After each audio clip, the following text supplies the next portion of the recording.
আমরা ওইটা কাকাই।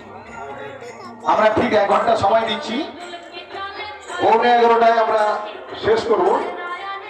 আমাদের এখানে প্রতিনিধি থাকবেন, 11:15 শেষ হবে। 10:15 আমরা শুরু করলাম, 11:15 শেষ হবে। রঙ্গোলি প্রতিযোগিতা শুরু হয়েছে, প্রতিযোগিতামূলক অনুষ্ঠান 7 দিনের মেলা এই মাঠে অনুষ্ঠিত হবে। সমস্ত এলাকাবাসীকে সাদর আহ্বান, আসুন সবাই মিলে।